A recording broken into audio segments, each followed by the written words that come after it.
বৈষম্য বিরোধী ছাত্র আন্দোলনের অন্যতম সমন্বয়ক ও জুলাই ফাউন্ডেশনের সাধারণ সম্পাদক সারজিদ আলম বলেছে, ভারতের সঙ্গে বাংলাদেশের সম্পর্ক হবে প্রতিবেশীর মতো।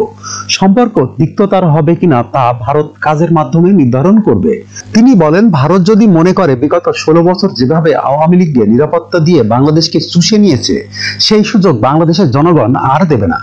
বগুড়া শহরের মালতীনগর স্টাফ কোয়ার্টার এলাকায় ব্যক্তিগত ও পারিবারিক সফরে এসে শুক্রবার সন্ধ্যার দিকে সারজিদ আলম সাংবাদিকদের এসব কথা বলেন। সারজিদ আলম বলেন, আমি বগুড়ায় প্রথম এসেছি। বগুড়া নেমে যা দেখছি তাতে মনে হয়েছে দেশের 64 জেলার মধ্যে নামের কারণেই এ জেলা গত 16 বছর বৈষম্যের শিকার হয়েছে। নামের কারণেই গত 16 বছর বগুড়ার কোনো উন্নয়ন হয়নি।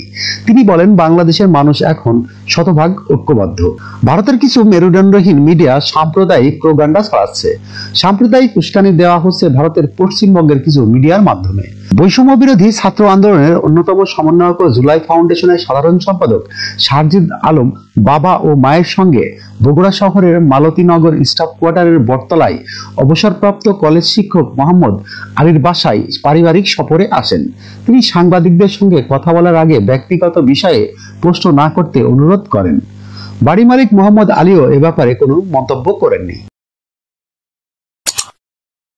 যখনকার খবর তখনই দেখতে চোখ রাখুন সুন 24 টিভিতে। চ্যানেলটি সাবস্ক্রাইব করুন।